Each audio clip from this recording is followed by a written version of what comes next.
Okay, in the absence of our chairman, until he's able to get online, I'll go ahead and call the meeting to order about 5 minutes after 3. And I think we do have a quorum from what I see. Okay, Jared has thumb up. Uh, do I have a motion to approve the agenda? If you've all, Motion to approve the agenda as submitted. and a second. I'll second.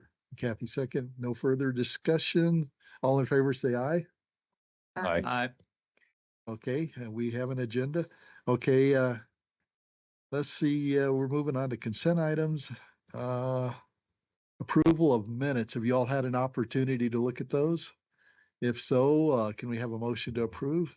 Kathy Heisey Callahan, I move approval of the minutes from the last meeting. Gary Sugar, second. Okay, we have a motion and a second. Any further discussion? Seeing none, all in favor? Aye. Aye. Okay, thank you. And I didn't do the special. We're doing it separate. Approval of the minutes from the February 11th special meeting. Did you all have an opportunity to look at that? If so, we'll take a motion for that as well. Kathy Heisey Callahan, I move approval of the minutes of the special meeting. And a second. Roland Clark, El Paso County, second. Any additional comments, discussion? I'm seeing none online. All in favor, say aye. Aye. Aye. Any opposed? There are none. So those are in the books. Do we have any public comments or anything, Jared, that you know of?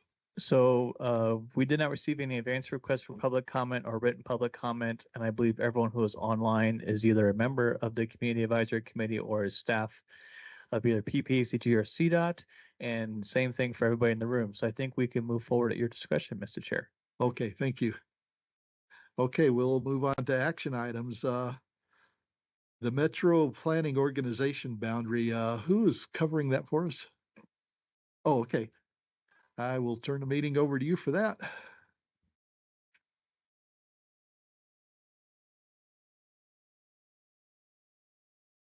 Hello, my name is William Mast. I'm the GIS and Modeling Manager here with PPACG. I wanted to bring before the committee updates that we're proposing for the MPO. Jared, next slide. I'm sure most of you are aware, but let me just cover it. Metropolitan Planning Organization is something that's federally required for any urbanized area with a population of at least 50,000 people. Its whole purpose really is to provide a forum to help administer the distribution of federal funds. So think of it really as a transportation funding mechanism. So when things like the IIJ, the Infrastructure and Investment and Jobs Act, was passed, or other transportation spending bills, it does not go directly to jurisdictions. It goes to those urbanized areas where we help prioritize projects on how to best use the funding that comes in. It's only for federal dollars. It has nothing to do with local dollars, development dollars, or anything else. It's strictly federal transportation funding. The MPO boundary needs to be updated then according to census urbanized areas. Well, we just had the decennial census. The urban areas were adjusted by the census, so the MPO boundary has to be adjusted to compensate. We also do something with what's called FHWA adjusted urban areas, and again, it's to help funding where we smooth out the census urban areas. We say, you know, we've got these pockets of urban areas, but it's connected by roads that receive a lot of traffic and are urban and characteristic. So the FHWA expands on that with their own boundary, and the MPO at a minimum has to encompass that. We're also supposed to look at development out to 20 years, so that way we're not updating this like every 5 to 10 years. Again, we want to try and come up with a boundary that we think will contain the urbanized area for a while. And so we look at development and say, what do we expect over the next 20 years? This is something that we just recently finished with the long-range transportation plan. And so all of that went together to come up with some proposed boundary changes. Next slide, please. All right, so this is what, in case you guys haven't seen this before, this is the census urbanized area. So this is after the new decennial census. You can see most of it actually sits within the MPO. There's just a couple of areas really out by like Woodland Park and near Cascade and Green Mountain Falls where it kind of extends very marginally outside the MPO. You probably can't make it out on this map, but we're going to get more detail on some of those spots. So we had to make a couple of changes there. Next slide, please. And this is what the FHWA adjusted urban area looks like. So that's all the new stuff that's added in red. You can see we grabbed things like Palmer Lake to be included. So that way federally classified roadways in Palmer Lake are eligible for federal funding. Same thing for kind of urban and developed areas out in El Paso County, down by Fountain. And the MPO again encompasses most of this, but there's a couple of areas where these adjustments kind of pushed the boundaries. So we're going to have to make some minor adjustments. Next slide, please.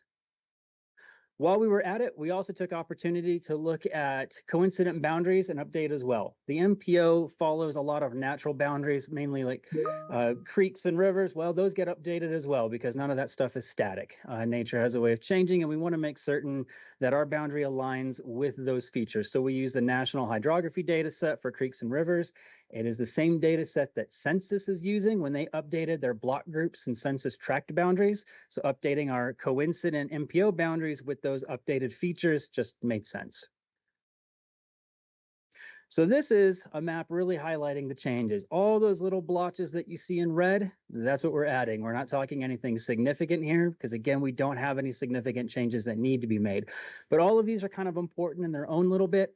So we're going to just kind of go starting from the Palmer Lake Monument area, and we're just going to go around and we're going to look at each of them in more detail, and I'll just walk you through why we're doing what we're doing.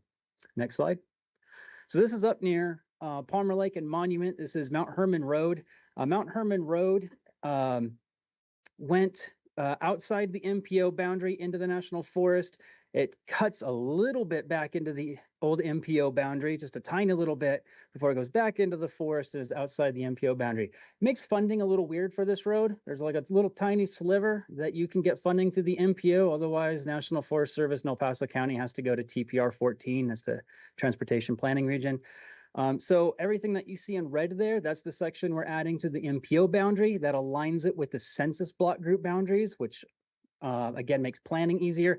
It also makes Mount Herman Road so that it's not piecemeal for funding. So if they wanted to do maintenance and get federal dollars for it, it doesn't have to be for a tiny little section. We can do everything that's federally classified. Next slide. As we move south, this is going to be on the east side of Fountain. We can see that over the last, I think it's been 15 years, I think since 2009 was the last time our MPO boundary was updated. So since then, Fountain has annexed some area and the city boundary has obviously expanded. It's gone outside of the MPO. And so we want to go ahead and address that. Rather than following Williams Creek, we actually just grabbed some section lines from the Public Land Survey. And the nice thing about using section lines is once we go ahead and align the boundary to it, unlike rivers and stuff, we don't have to worry about them changing over time. So we just followed section lines to make sure that we grabbed all of the municipal boundary for Fountain, again, accommodating future growth that could occur there over the next 20 years. We move to the other side of I-25, again, staying kind of on the southern edge of the MPO. This is just again, west of Fountain. This is where we have the power plant and also Pikes Peak International Raceway. The reason that we are adding this area is because I'm sure you guys are aware there is a Front Range rail park that is planned to come in. That rail park is going to have a lot of industrial to it. And while we don't know the exact plans of it, again, looking out 20 years, we want to make certain that whatever those plans do, especially if it requires improvements to the interstate, like a new interchange, that the MPO is eligible there to help with funding and get your federal dollars aligned with it. So we are extending the boundary from its current interchange just south to the very next current interchange. That's exit 123. It's going to follow a local road. Basically from that exit 123, it's going to follow a local road all the way west until it gets to the Fort Carson boundary, where it just follows the Fort Carson boundary back up to its current boundary. That means everything that is slated to be part of that future rail park will be in the MPO. And like I said, that also means that exit 123 should CDOT, Fountain or El Paso County or all of the above decide at some point in the future that that interchange needs upgrades, it's eligible to get funding through the MPO. Next slide. So as we move up Highway 24, we're going west now. We had a small change that we needed to do, again, just because the urban area was adjusted and some of the census boundaries were adjusted here. It grabbed a few more of the houses in Cascade. And rather than trying to trace it along rivers and everything, we thought, let's just basically close it up, basically. So that whole little kind of sweet potato shape right there where we're bringing in just to simplify things. Again, the only thing we really needed to do was just some urban area that was added by the census along the Pikes Peak Highway. But we figured let's just go ahead and close the whole thing off. It makes it easier to map and once again aligns with census boundaries. So it makes planning a little bit easier. It does not change. Again, the only thing that's actually changed in terms of eligibility for funding with any of the current network for roadways is really just Mount Herman Road. So all of these changes right now are really just for planning purposes. They don't actually change any funding on any of the existing network infrastructure. Next slide. Same thing with Green Mountain Falls. What you can see is there's a basically the existing MPO boundary just followed El Paso and Teller County line, and it just kind of cut through Green Mountain Falls. Well, there's a little bit of Green Mountain Falls that again aligns with the census boundary that's considered urban and extends into the Teller County side. So we're just grabbing all of Green Mountain Falls municipal boundary and including that in the MPO. It also again simplifies things from a planning perspective. So when Green Mountain Falls applies for something, we don't have to worry about what part of Green Mountain Falls is it in. Next slide, please. Finally, as we go west outside of Woodland Park, along Highway 24, this is the only other area where we would actually be making a change to existing funding rules. So we're talking about 0.6 of a mile of Highway 24 would be included in the MPO now, as opposed to the Colorado Transportation Planning Region 14, TPR 14. And it's only because, again, we have to extend the urban boundary or the MPO boundary to match the urban boundary because census did this. So it goes down to Trout Creek, follows Trout Creek up. And then again, we've got some houses on the other side of Trout Creek that were, again, grabbed as part of the urban area. And we're just following a section line to make sure that we include those. So next slide. And then finally for Woodland Park, this is where we actually get to where we're giving up some MPO boundary. And really it's just because, again, we're trying to align it to census boundaries. We follow a section line on the west side of Woodland Park all the way up, making sure that Woodland Park municipal boundary is fully included in the MPO, where it goes back to following the existing boundary along Trout Creek. Until we get up to the very northwestern corner there, we're just going to follow Forest Road 339 back to Highway 67. So that little bit that you see with the purple hatch, that's actually what we're giving up. There's no roads there. There's nothing there that needs to be in the MPO. It was there before because that used to be an old census boundary. But after the decennial census of 2020, that boundary was shifted. So we're shifting it. So following Forest Service Road, again, adheres to the existing census tract and sensing block group boundary. That's all.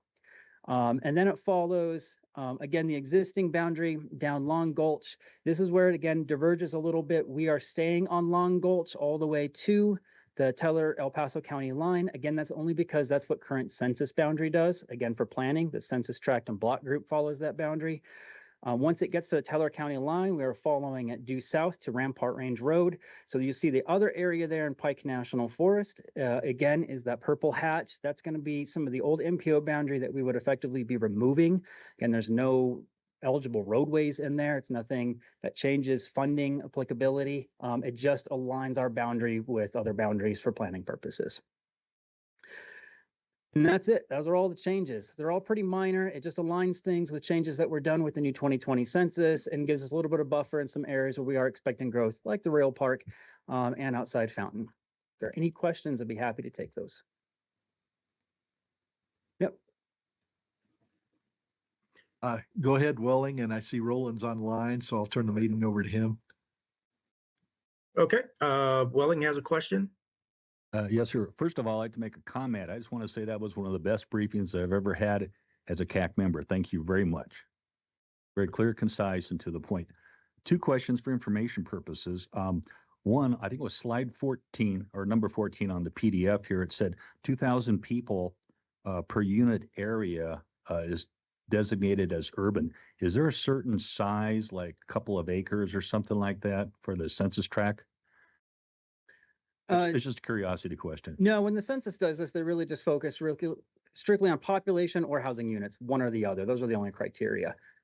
Okay, but is there a certain area size, like per square mile or something like that? No, so some of the census like block groups are fairly small and some are huge, just depending again on the either the number of housing units or people that are in them. Okay, very good. The other thing I have is, and when you're going south where the rail yard is, Colorado Springs has talked about establishing a new industrial business park down there. Does that actually capture part of that from a planning purpose? It captures everything that we've been made aware of. Okay, thank Yep, you. the entire More development questions? plan that we received will be included in that. Again, because otherwise it would have been split in half by the current boundary, which we decided it doesn't make sense from a planning perspective to say, well, now this roads in here might be eligible, but roads on the south side aren't for the same development. So that's why we chose that exit.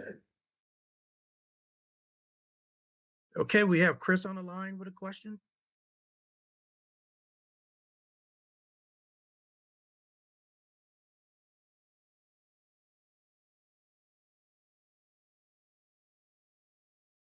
And Chris? Chris, it looks like you're talking, but you're You look muted. like you're muted.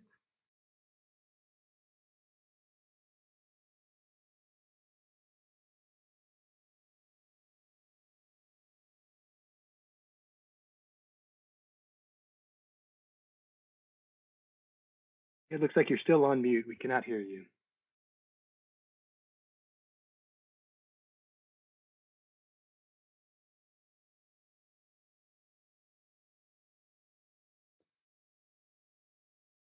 Okay, while Chris is working to get the mute button off, uh, is there anyone else in the room with us? Cali Standard, City of Colorado Springs. I'm just curious if these changes have any impacts to the transportation plans or the prioritization of projects. That's a good question. It does not, because when we sit down over the next long range transportation plan, we'll go through the whole process again for project prioritization. What this does change is potential eligibility. So right now we don't have anything in our project mix, for example, like the rail park. We know it's coming, people are planning on it, but there's nothing concrete that we can move on. But let's just say in 5 years or maybe even 10 years for 2 long range plans down the road, they said, you know what, an interchange improvement we think is going to be necessary to handle the traffic, right? Potentially maybe even like a Powers connection or something for South Powers. Now, because that's in the MPO, that's something that can go into our plan and be eligible for federal funding through the MPO. So again, we're trying to look ahead. It doesn't impact anything now, though. That makes sense. And what are the next steps once this is approved? After this, it goes to the board. So that's why we're here today asking for approval. It'll go to the board, assuming that they approve it, then it goes to the governor's office. And the governor's got to agree to it and sign it. Once it's agreed upon, then we'll take all of the data we put together and we'll give it over to the feds, the FHWA, and they will update the official MPO boundary in their system. Thank you. Okay, any other questions in the room? And I'll go back online to Chris just to make sure to see if our mute button is working now. And it does not look like it's working. Don't worry, Chris, I understand your pain right now with technical difficulties. So with that being said, thank you very much for the briefing today. I greatly appreciate it. Of course, we need to vote to move this MPO forward. So if there's no other questions, I would like to get a motion to move the MPO boundary briefing forward to the board. Carrie Storm, Manitou Springs, motion to approve. Welling Clark, El Paso County. Second motion to approve as presented. Okay, and are there any objections? Not hearing any. Okay, everybody all in favor, say aye. Aye. Aye. Aye. Okay, and those not in favor? Not hearing any. The motion passes, and we'll be pushing the MPO boundary planning document to the board. Once again, thank you very much for your time and briefing. Phenomenal briefing, and thank you very much, Welling, for bringing that one question up in regards to the industrial park, because that is something that just recently has gone through City Council. So thank you very much for bringing that up.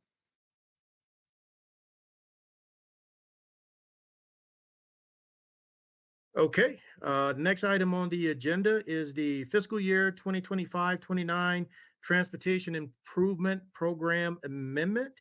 And do we have Jess in the room? Good afternoon. I apologize for not being in the room. I'm online today, middle of a move and such. And so if you can let me present this way, that would be fantastic. So Okay, yes, so over to you, Jess Jess. Bechtel. Sorry. Okay, so Jess Bechtel, Transportation Programming and Project Delivery Planner. And yes, this is the fiscal year 2025-29 TIP Amendment number 3. And this was a request to adjust the TIP by El Paso County, and that's for their TIP ID 2023-008 project, which is Judge Orr Road and Bluegill Drive intersection realignment. And they're asking for a few changes to this project within the TIP, which initiates a formal amendment. So that comes to you for review and to hear that kind of information. So what they're looking to do with this project, based on previous findings during their design and right-of-way phases and such, they're now going to co-sponsor the project with CDOT for sake of planning, ease of planning, things like that. They are adjusting the name. They found that during their design phase that they cannot directly realign due to easement issues and the Meadow Lake Airport purchasing land around those intersections. So what they are doing, what they found during design, is that they are bumping that adjustment just down the way a bit to a parcel that El Paso County owns. And so this adjusts the scope of their project just slightly. And so they were just making sure that that was clear based on the design findings within the TIP. They are not looking to change any of the money or the sources of the funds within this project. They will, however, be rolling funds that they have within fiscal year 2025 into fiscal year 2026. And outside of that, those are kind of the main adjustments. And then, of course, changing the project title, which was originally Judge Orr Road and Bluegill Drive intersection realignment, but now it's not just the intersection, it's down the way. So they're changing it to Bluegill Drive realignment to US 24. And so here on the screen is the update of what it looks like in the TIP, and it shows the total cost of the project. And as I said, they are going to be co-sponsoring this with CDOT, working on the design and phases and such. So if there's any questions, I would have to deter those over to El Paso County if it's anything technical. But as far as the TIP, these are the adjustments that they're looking to make within this document. Thank you. Jess, Okay. Roland, I've got a question. This is Ed Dills. Hi. On Bluegill, will there be any impact? And I know you'll have to ask El Paso County about that, but will it impact any of the residents that live on that, since that's a heavily populated area for that residential anyway? I'm not sure. I would have to ask El Paso County. CDOT may have some insight on this one. I know we have some of our CDOT folks online. They might be able to jump in, but I can certainly check on that for you, and we'll keep you apprised of what those might be. Okay, and will there be an open house or anything to update the residents in that area? I would imagine so. And again, I can run that by El Paso County and let the CAC know. Okay, that's all. Okay. Are there any other questions in the room? Yes, sir. Welling Clark, El Paso County. My understanding right now that the change is to actually move Bluegill farther south away from the intersection of Judge Orr and Highway 24, and that it will be a right in, right out. Is that what I understand correctly? That's my understanding as well. And it sounds like they Okay. figured out, yes, they needed to do that during the design phase, that they, the airport had bought up the other land and they're not allowed to make adjustments to the pre-existing roads that are grandfathered in that area. So they're moving it down the line and creating new. Okay, thank you. Sure. Roland Rainey at large. Jess, you mentioned for total cost, there were not going to be any adjustments. Do you foresee any potential projected adjustments, or is the numbers pretty much as is? I'm not for certain on their total project. what that apprised of. I am only aware of what TIP funding and federal funding that they list within the TIP comes through, what that looks like for as far as the overall budget and things like that. That would be CDOT and El Paso County would have to speak to that. So I'm not sure if there is a large impact for their adjustment, but we can check on that for you. Thank you. Welling looked like he had another question on his mind there. Okay, any other questions on line? Don't see any hands up. And it doesn't appear like there's no other questions in the room. Thank you very much for the briefing and greatly appreciate it. Thanks for the update. So we'll go ahead and move forward with a vote on this particular item. So before moving forward, any vote, once again, any other questions, concerns, or any other thoughts on the Bluegill Drive realignment? Okay, not hearing any. So with that being said, would like to have a motion to move the updated TIP amendment forward.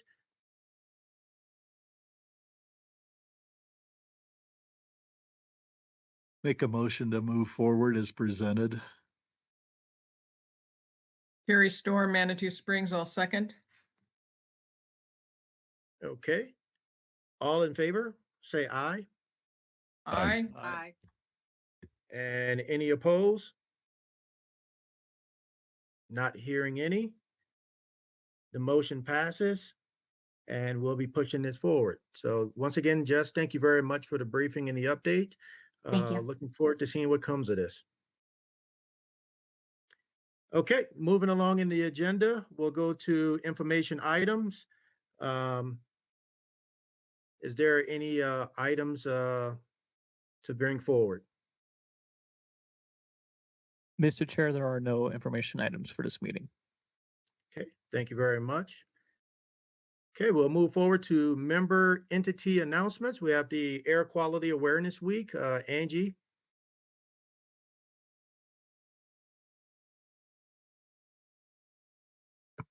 Hi, everybody. Angie Martell. I'm the environmental planner at PPACG. And I just want to let you guys know that Air Quality Awareness Week this year is May 5 through 9.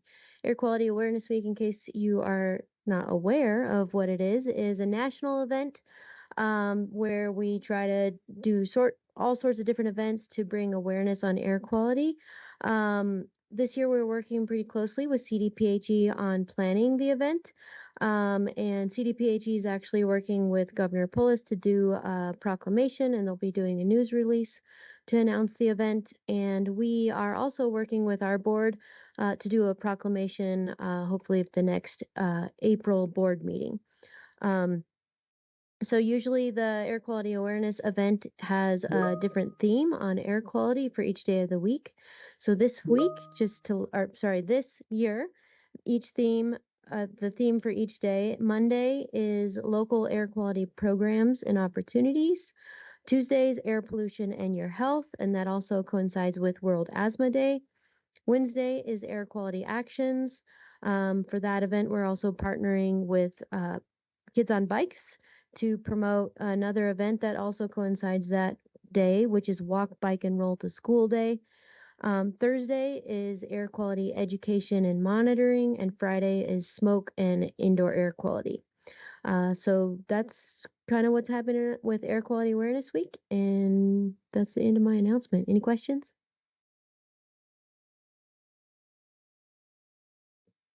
Okay, are there any questions in the room? Doesn't sound like there is any. Any questions online? Not seeing any. Thank you very much, Angie, for that briefing. And as you mentioned, the 5th through the 9th of May will be the Air Quality Awareness Week. So looking forward to some of the activities that you mentioned. So thank you very much for that. The next item on the agenda is to discuss the meeting schedule. Our next meeting item is April 30th at 3 p.m. So once again, if there's any concern about that, please let us know, but we should be good for April 30th. And the upcoming PPACG meeting schedule. Is Danelle in the room there? Danelle is out of town this week. She's out of town. Okay. Any questions from anyone in regards to the upcoming PPACG meeting schedule? I think we are on par. Does not appear that we have any conflicts, and some of the conflicts that were mentioned at last month's meeting, I think that was already rectified. So we should be good to go to move forward. Before we adjourn, is there any other comments or questions from any of the board members that you are aware of, or anything that you want to make the rest of the board aware of?